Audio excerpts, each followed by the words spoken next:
सभी देवी देवताओं के लिए निमंत्रण भेजा गया, लेकिन महाराज कैलाश पर कोई निमंत्रण पत्र नहीं गया।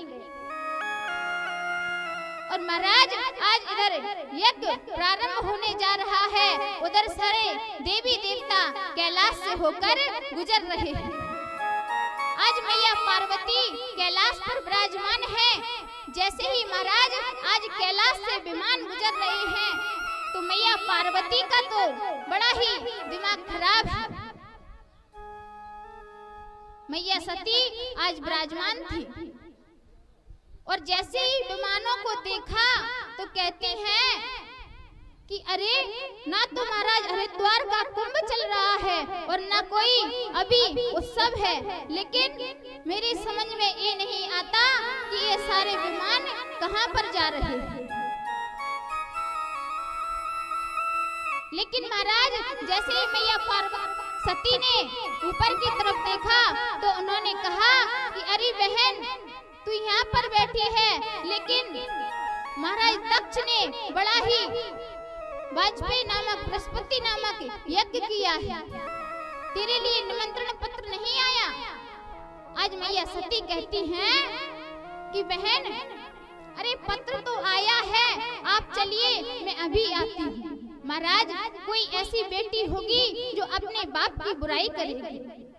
आज मैया सती ने देवियों से बोल दिया कि बहन आप चलिए, लेकिन महाराज कहते हैं कि अगर किसी से दुश्मनी हो, अगर हमारे पड़ोसी से हमारी दुश्मनी हो, तो अगर पड़ोसी के घर से उसके बेटे की बारात निकलेगी ना तो महाराज उसके गेट पर जाकर के उस डीजे साउंड का इतना शोरगुल होगा कि इससे इसकी छाती जले। तो महाराज आज विमानों के शोरगुल कैलाश पर आकर और तेज हो जाता है और मैया सती कहती हैं कि बाबा है भोलेनाथ आप कुछ देख रहे हो।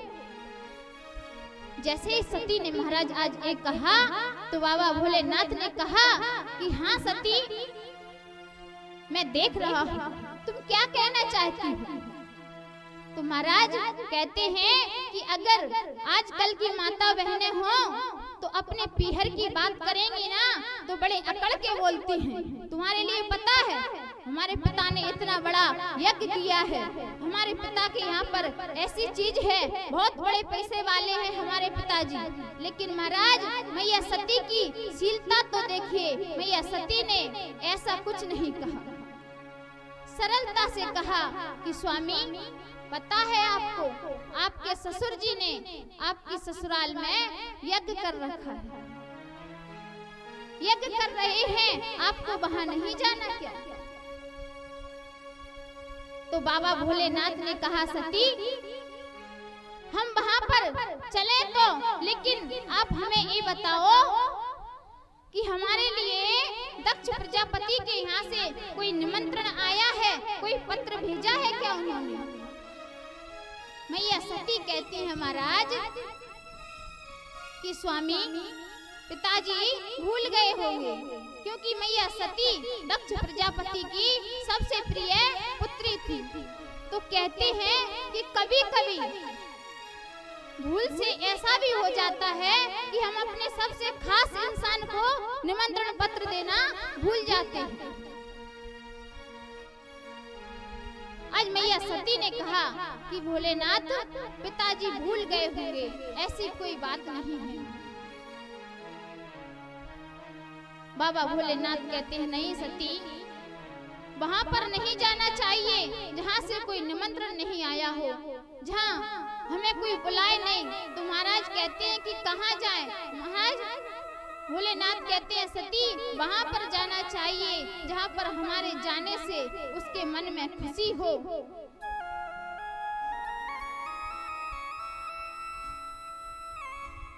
तो कहते हैं कि आवत ही हर से फिरे, आवत ही हर से फिरे, जाते ही देवे रोए और तुलसी ताघर जाइए,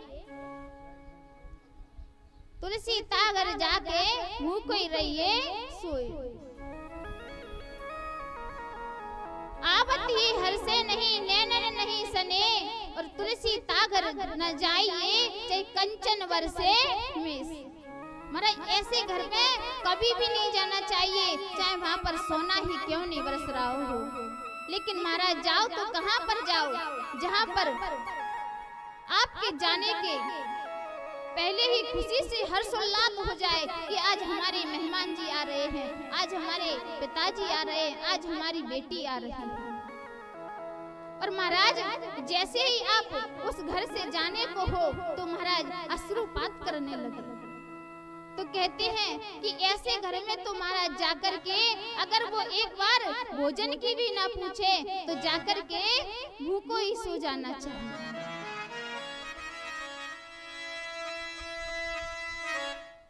ऐसे घर में तो हमें अवश्य जाना चाहिए। आज मैया सती भोलेनाथ से बड़ी ही जिद कर रही हैं, लेकिन भोलेनाथ कहते हैं सती, आज मैया सती के लिए भोलेनाथ ने वो सारी घटना सुनाई कि उस बैर को आज तक तुम्हारे पिताजी भूल नहीं पाए हैं। सती, मैं उस समय के बैर को तो एक खून के घूंट की तरह पी गया था, लेकिन उस अपमान को तुम सहन नहीं कर पाओगी। अगर तुम दक्ष के यहाँ पर जाओगी और तुम्हारा अपमान होगा तो तुम उसे सहन नहीं कर पाओगी। जैसे ही महाराज आज मैया सती मानती नहीं है, कहती हैं स्वामी मैं तो अपने पिता के यहाँ पर अवश्य जाऊंगा। और मैया सती जैसे ही आज विनम्र करने लगी तो बाबा भोलेनाथ कहते हैं अगर नहीं मानती हो तो चली जाओ। लेकिन बाबा क्या करते हैं, जैसे ही महाराज सती जाने को होती हैं बाबा भोलेनाथ आंखें बंद करके राम राम राम राम राम राम करने लगते हैं। और अब मैया के मन में विचार आया कि पता नहीं भोलेनाथ अगर मुझसे रुष्ट हो गए तो फिर वो मुझे कभी वहां पर जाने नहीं देंगे। तो मैया फिर से वापस आ जाती है, फिर से कहती हैं स्वामी आप चलोगे क्या। तो भोलेनाथ फिर से कहते हैं सती, लेकिन ऐसे मैया ने कई बार पलट कर देखा और जैसे मैया चलने को होती है भोलेनाथ देखने लगते हैं। और आज मैया पलट कर देखती हैं तो बाबा भोलेनाथ फिर से भगवान का भजन करने लगते हैं। लेकिन आज जब मैया सती जाने को तैयारी हुई तो बाबा भोलेनाथ ने नंदी से बोल दिया कि सती के साथ चले जाओ। और मैया कह रही हैं कि स्वामी आज तो मैं अपने पिता की यज्ञ में अवश्य जाऊंगी। और मैया कैसे जा रही हैं, पीहर में जाऊंगी,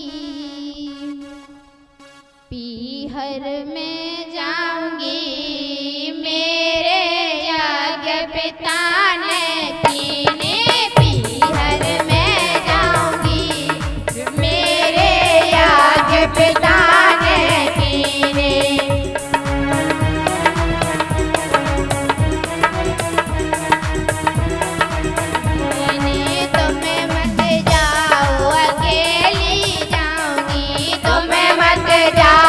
अकेली जाऊंगी,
नहीं और मेरे यज्ञ पिता ने किए।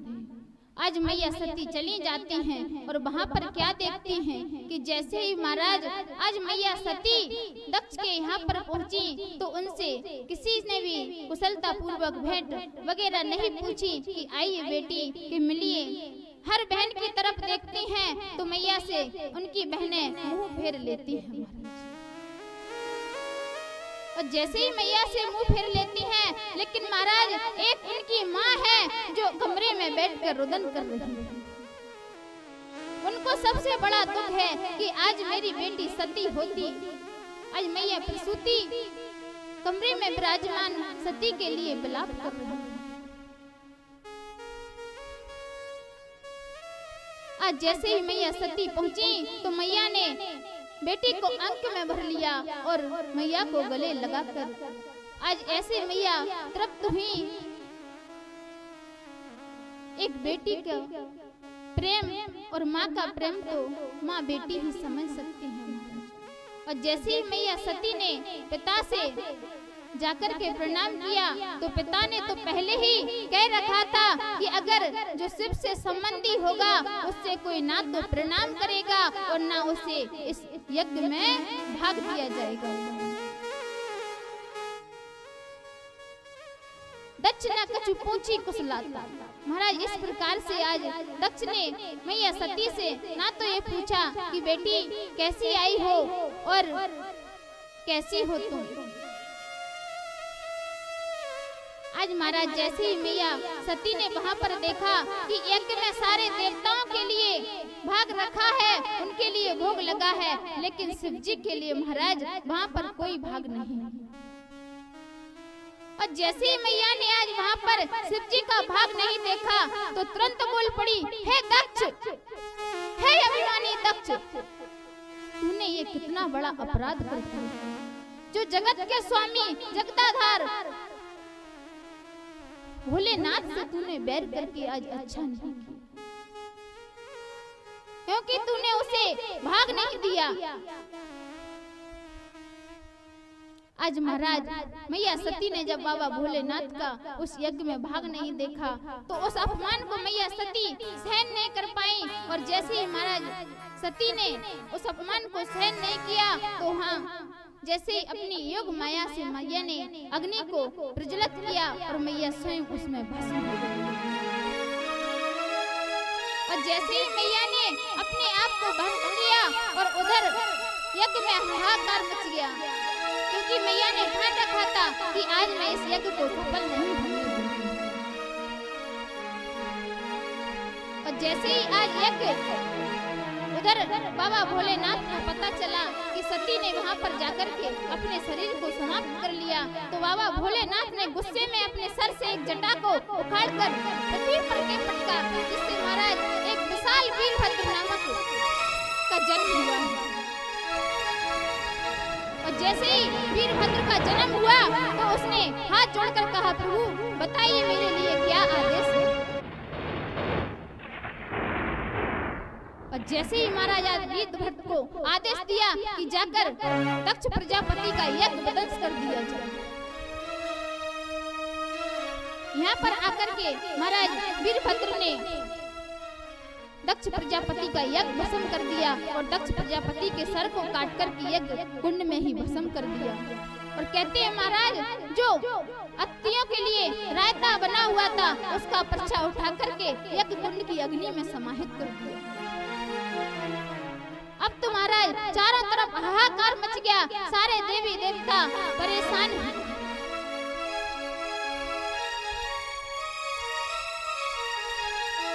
महाराज कहते हैं कि अब ये वीरभद्र कैसे शांत होगा।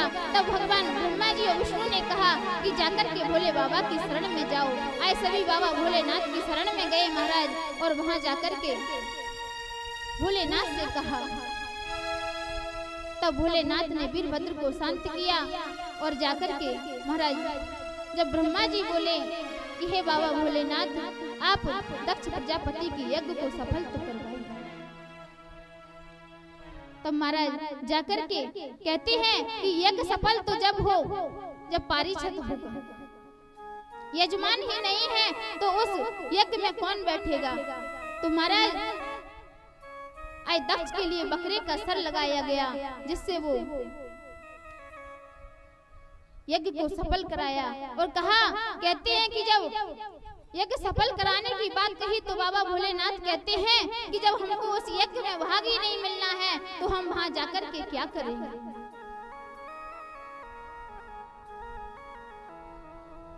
महाराज कहते हैं कि भोलेनाथ के लिए जो यज्ञों में अवशेष भाग बचता है वो भोलेनाथ के लिए दिया जाता है। इसलिए आज यज्ञ को सफल कराया और बाबा भोलेनाथ ने। और जैसे यज्ञ सफल हुआ तो अब महाराज दक्ष प्रजापति के सर से बकरे का सर लगाता तो कैसे बम बम बम वक वक करने लगा। तो बाबा भोलेनाथ को प्रसन्न हो गए अपने ससुर जी की स्तुति सुनकर। तो कहते हैं महाराज कि अगर आजकल हम बाबा भोलेनाथ तो बड़े निर्मोही हैं, दयालु हैं, और अगर हम आज भी मंदिर में जाकर के बाबा भोलेनाथ के सामने थोड़ी सी ताली बजाकर और बम बम बम करके स्तुति करते हैं तो बाबा भोलेनाथ के लिए अपने ससुर जी की याद आ जाती है और वो प्रसन्न हो जाते हैं।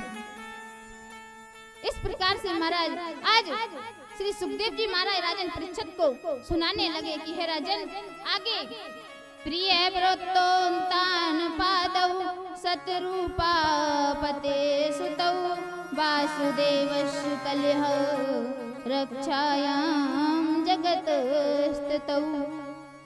हे मनु महाराज ने शत्रुपा नाम की भार्या से भगवान की कला से प्रियव्रत और उत्तानपाद नाम के 2 पुत्र पैदा किए और ये जगत की रक्षा में स्थिर हुए। तो महाराज इधर मनु महाराज की 3 पुत्रियों का वंश वर्णन हमने आपको श्रवण कराया और अब आता है मनु महाराज के प्रथम पुत्र उत्तानपाद का चरित्र। तो कहते हैं महाराज राजा उत्तानपाद की 2 रानियां थी, सुरुचि और सुनीति। महाराज उत्तानपाद को सुरुचि रानी अत्यधिक प्रिय थी। एक दिन महाराज, सुरुचि किसे कहते हैं? जो रुचि को मन चलाती है वही तो सुरुचि है, और सुनीति जो नीति है वो बुद्धि को, उसे सुरुचि और नीति ये रानियां थी।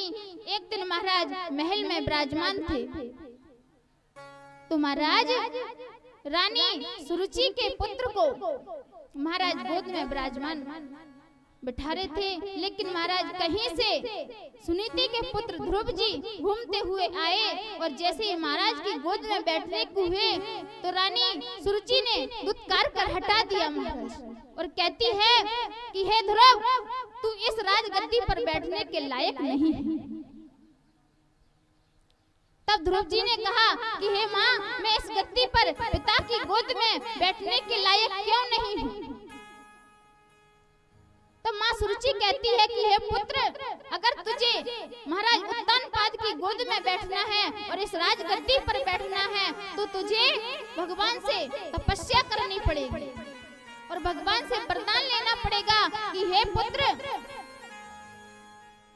क्या वरदान लेना होगा? सुरुचि कहती है भगवान से कहना कि मुझे माँ सुरुचि के गर्भ से जन्म दे, तब जाकर के तू इस गद्दी के लायक बनेगा। तो महाराज कहते हैं कि यहाँ पर सुरुचि ने भगवान का अपमान किया है, यानी कि भगवान और भक्त दोनों का अपमान किया है। कैसे?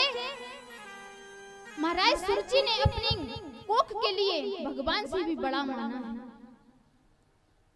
इसीलिए तो उसने कहा है कि हे ध्रुव, जब तुम इस गद्दी पर बैठेगा पहले तुझे मेरी गोद से कोख से जन्म लेना होगा।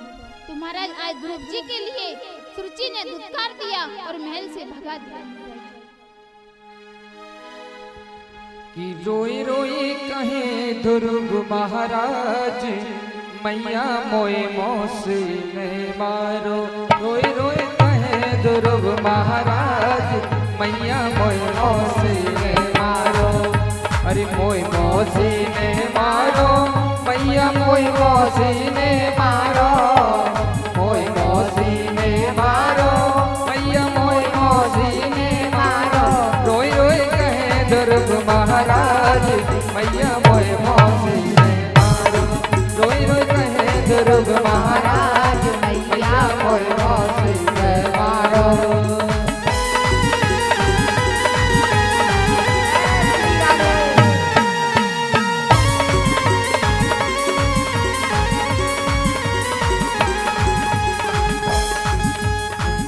मौसी ने धक्का दीनो मेरे पिता दरस ना कीनो। मौसी ने धक्का दीनो मेरे पिता दरस ना कीनो। मेरी कौन करे सहाय मैया मोय मौसी ने मारो। रोई रोई कहे ध्रुव महाराज मैया मोय मौसी ने मारो। मोय मौसी ने मारो मैया मोय मौसी ने मारो। मोय मौसी ने मारो मैया मोय मौसी ने मारो।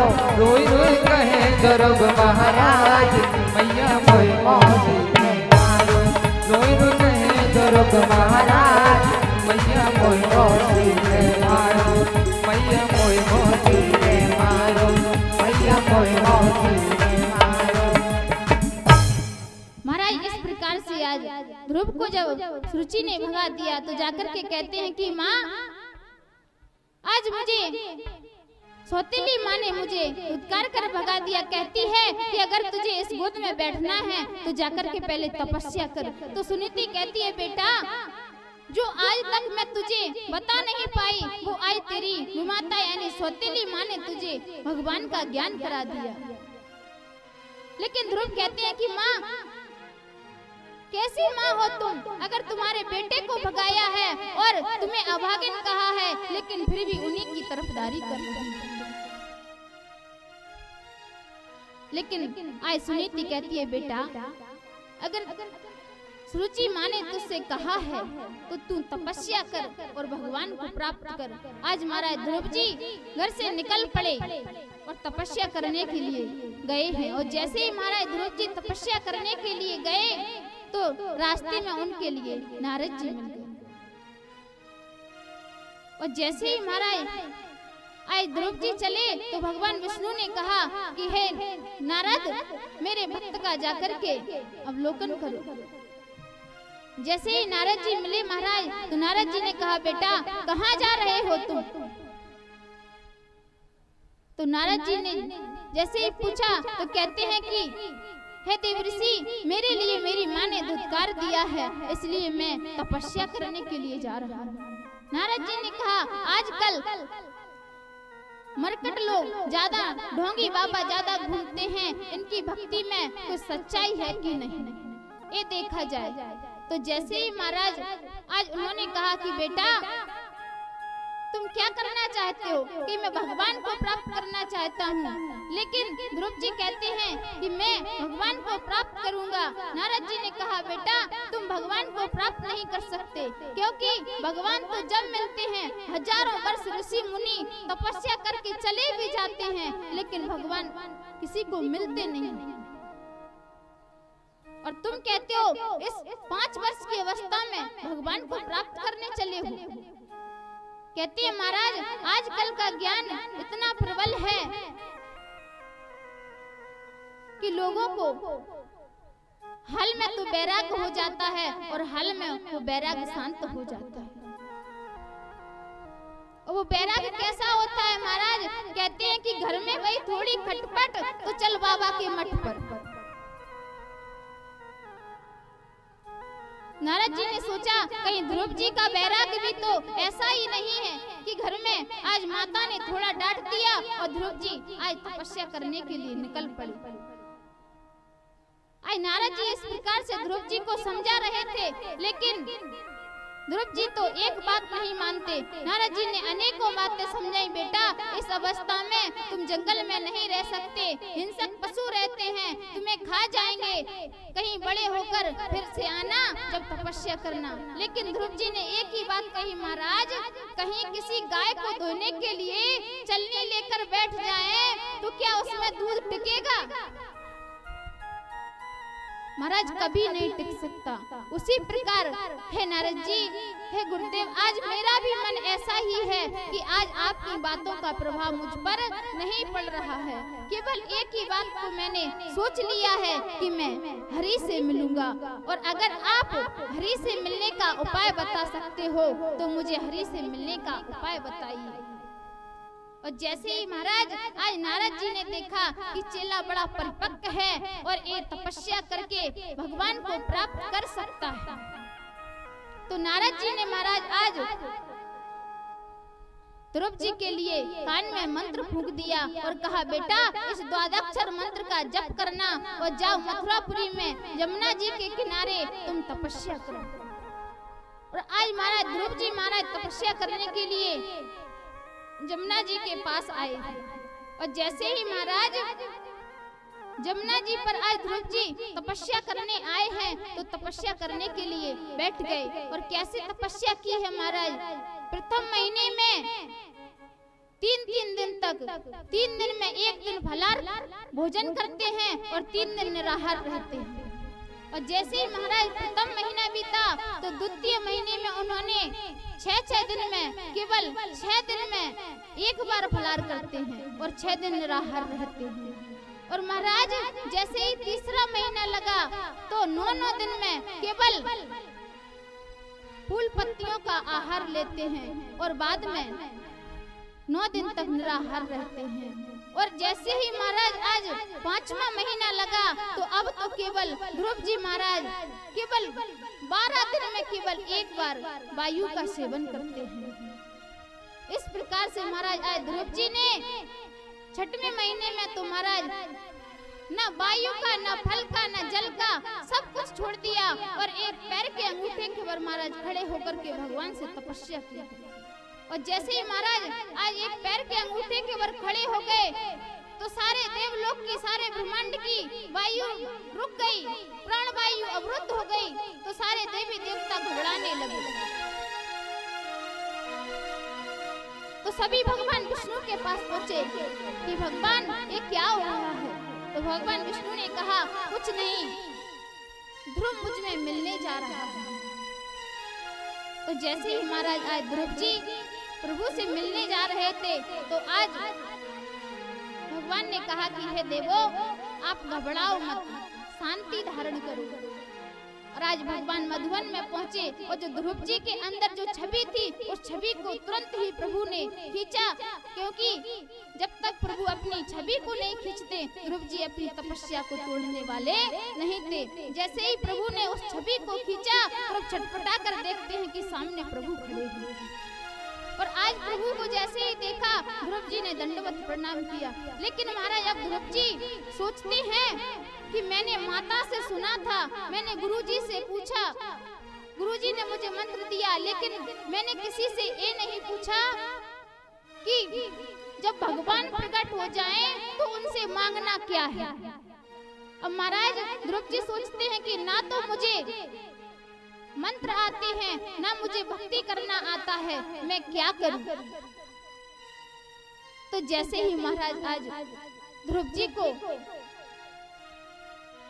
उदास चित्त देखा तो प्रभु ने उनके कपोल से शंख छुपाया और उनको सारा ज्ञान प्राप्त हो गया। और प्रभु ने कहा कि ध्रुव, तू अब आगे चलकर ध्रुव पद को प्राप्त होगा और तेरे पिताजी 36,000 वर्ष तक राज करेंगे। उसके बाद तेरे लिए राजपद देकर के तू मेरे लोक में आकर के रहना महाराज। इस प्रकार से ध्रुव जी का चरित्र आप सभी के समक्ष प्रस्तुत। आगे महाराज श्री सुखदेव जी महाराज ने राजन परीक्षित को प्रथु चरित्र सुनाया और आगे चलते महाराज प्राचीन वही आख्यान और महाराज परीक्षित को श्री सुखदेव जी महाराज ने पुरंजन आख्यान सुनाया जो मानव शरीर के ऊपर ही है। और जैसे ही महाराज पुरंजन आख्यान सुनाते हुए आगे चलते हैं और महाराज पंचम स्कंद में प्रवेश किया। प्रिय तो भागवत आत्मा राम कथम मुनि ग्रह रमत अनुकूल कर्मबद्ध पराभव। महाराज प्रिय व्रत किसे कहते हैं? जो अच्छे अच्छे व्रत करे उसे ही तो प्रिय व्रत कहते हैं महाराज। और महाराज आज प्रिय व्रत का चरित्र सुनाते हैं। महाराज प्रिय व्रत के वंश में आगे चलकर आग्नेग्र हुए। प्रिय व्रत के पुत्र आग्नेग्र हुए और आग्नेग्र के पुत्र नाभि हुए और नाभि के पुत्र ऋषभ देव जी हुए महाराज। और जो ऋषभ देव जी ने अपने पुत्रों को उपदेश दे करके तपस्या करने के लिए चले गए। और ऋषभ देव के पुत्र भरत हुए, जिनका चरित्र हम सब श्रवण करेंगे। महाराज जैसे ही ऋषभ देव ने अपने पुत्र भरत के लिए राज्य देकर के वन में तपस्या के लिए चले गए, और आज भरत जी ने अपनी प्रजा का पालन पुत्रवत किया महाराज। लेकिन आज प्रजा का पालन इस प्रकार पुत्रवत करते हैं, और अब पुत्रवत पालन करके महाराज प्रियव्रत भरत जी अब तो महाराज तपस्या करने के लिए गए, प्रजा का पालन करते हैं और तपस्या के लिए गंडकी नदी के किनारे गए। महाराज एक दिन की बात है कि महाराज भरत गंडकी नदी में स्नान कर रहे थे, और जैसे ही महाराज अंजलि में जल लेकर के सूर्यदेव को जल अर्पण कर रहे थे, और महाराज सूर्यदेव को जल अर्पण करते समय एक श्लोक बोला जाता है। कहते हैं कि हम सभी को भी सुबह स्नान करके सूर्यदेव को अर्घ्य देना चाहिए। ये श्लोक बोलकर आदि देव नमस्तोभ्यं प्रसीद मम भास्कर, दिवाकर नमस्तोभ्यं प्रभाकर नमस्तुते, यही सूर्य श्रेष्ठांशो तेजो रासे जगतपते, अनुकंपय मां भक्तया गृह्णात परमे दिवाकर, गृह्णात दिवाकर। महाराज इस श्लोक को तुम बोलकर के सूर्यदेव को अर्घ्य यानी जल अर्पण करोगे, सूर्यदेव आपकी आराधना को अवश्य ही सुनेंगे। लेकिन महाराज कहते हैं, अब कोई कहता है कि सूर्य जी हम इस श्लोक की याद नहीं कर पाएंगे, तो महाराज हमारे गुरुदेव ने इसे हिंदी अनुवाद करके दोहा के रूप में बनाया है। मेरी माता बहनों, आप भी सुबह स्नान करके इस मंत्र से सूर्यदेव को अर्घ्य देंगी तो आपकी सारी मनोकामनाएं पूर्ण होगी। तो कहते हैं कि तेज रूप रसधाम रवि, किरण माल अभिराम, तमहारी भगवान रवि, तुमको नित्य प्रणाम। महाराज ये 4 लाइन का श्लोक नहीं बोल सकते, कोई बात नहीं, आप ये 2 लाइन का दोहा बोलकर महाराज सूर्यदेव को अर्घ्य दे सकते हैं। तेज रूप रसधाम रवि, किरण माल अभिराम, तमहारी भगवान रवि, तुमको नित्य प्रणाम। तो महाराज जैसे ही आज भरत जी गंडकी नदी में स्नान कर रहे थे और जल दे रहे थे, उसी समय क्या देखते हैं कि एक हिरनी दौड़कर आई और उसके पीछे सिंह ने जैसे ही गर्जना की और वो छलांग मारकर गंडकी नदी के उस पार जाकर के मर गई। और जैसे ही महाराज देखते हैं कि वो हिरनी गर्भस्थ थी और उसका गर्भ गंडकी नदी में स्खलित हो गया। जैसे ही महाराज भरत जी ने देखा कि माता विहीन बच्चा मर जाएगा, तो उन्होंने जाकर के तुरंत गोद में उठा लिया। अब तो महाराज भरत जी कुछ नहीं करते हैं, केवल उसी हिरण के बच्चे को पालन पोषण में लगे रहते हैं, कुटिया बनाकर रहने लगे। अब तो उस हिरण के बच्चे से इतना मोह हो गया कि महाराज भरत जी भजन करने बैठते हैं तो वह हिरण का बच्चा आस-पास घूमता रहता है।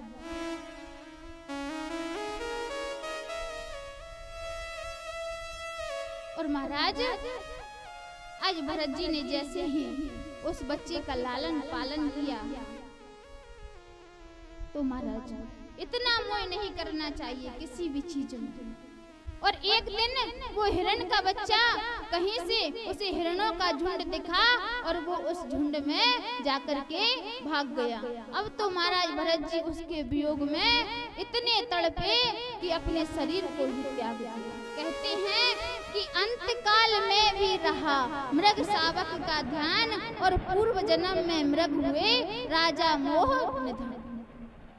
महाराज इस चक्कर में भरत जी अब तो उस कहते हैं कि जब हमारी अगर मृत्यु निकट हो तो उस समय हम जिसका ध्यान करते हैं हमें अगली योनि उसी की प्राप्त होती है। इसीलिए तो भगवान हम आप सभी से कहते हैं श्रोताओं कि जब भी हमारी या किसी की निकट मृत्यु आए तो हमें भगवान का भजन करना चाहिए, उससे राम राम बुलवाना चाहिए। महाराज आज इस प्रकार भरत जी उस मृग के चक्कर में शरीर को त्याग दिया और आगे अब तो अगला जन्म भरत जी का मृग का हुआ। लेकिन महाराज अब पिछले जन्म के इतने तपस्या के प्रभाव से उनको मृग योनि में सब कुछ याद रहा। महाराज सब कुछ याद रहता है, इसलिए मृगों के झुंड में नहीं रहते हैं, केवल अलग होते रहते हैं। और महाराज आज जैसे ही जड़ भरत जी मृगों से झुंड से अलग रहते हैं और वो मृग योनि भी समाप्त हो गई। अब तो महाराज आगे वही भरत जी अंगरा वंशीय ब्राह्मण के घर में एक पत्नी से जुड़वा बच्चों के रूप में पैदा हुआ। उनमें जो पुत्र हुआ वही राजऋषि भरत शरीर छोड़कर पहले मृग और अब पुत्र रूप से ब्राह्मण के घर पैदा हुआ है। जिस घर में भरत जी का जन्म हुआ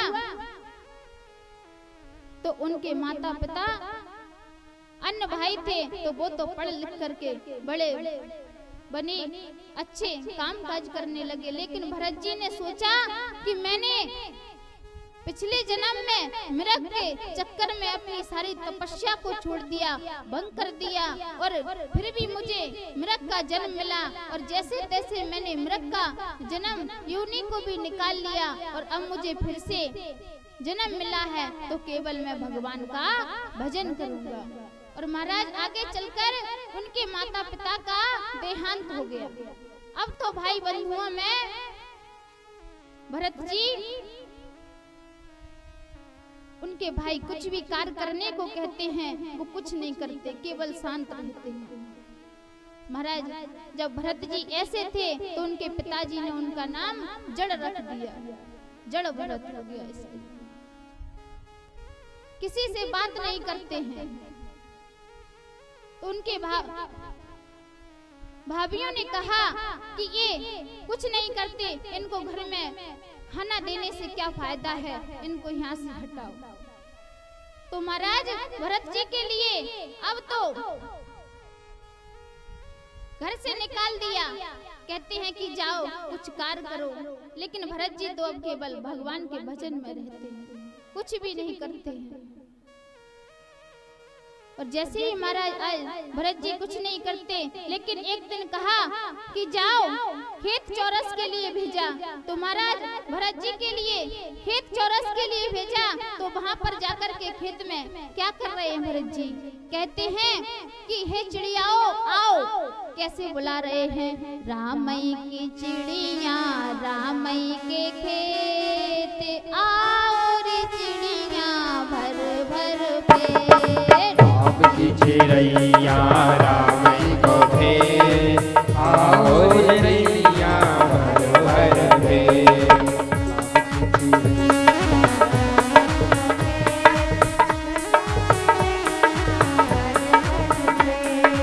राम की चिड़ैया रामई को भेज, रामई को भेज आओ चिड़ैया भर भर भेज।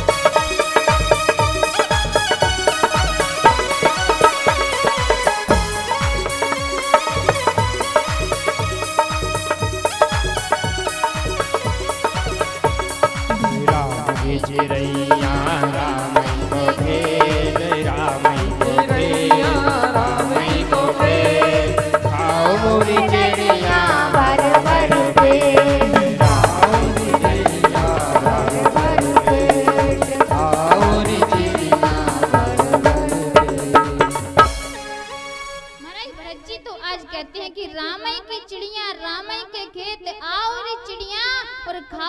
भर पेट।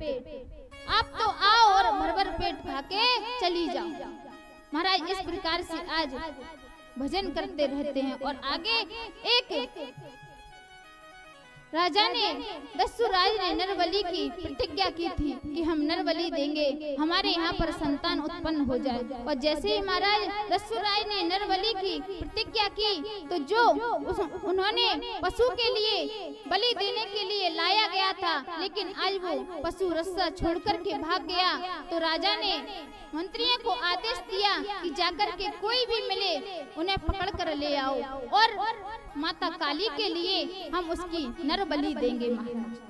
तो जैसे ही महाराज आज दस्युराज के मंत्री ढूंढते हुए पहुंचे, कोई कहीं पर नहीं मिला। महाराज भरत जी बैठे थे और उन्हीं को पकड़ के ले आए। और जैसे ही आज भरत जी को लेकर के आए महाराज, तो भरत जी को बढ़िया से वस्त्र पहनाया, स्नान कराया, भोजन कराया। और जैसे ही महाराज भोजन कराने के लिए करा के आज माता भद्रकाली के सामने भरत जी के लिए बिठाया।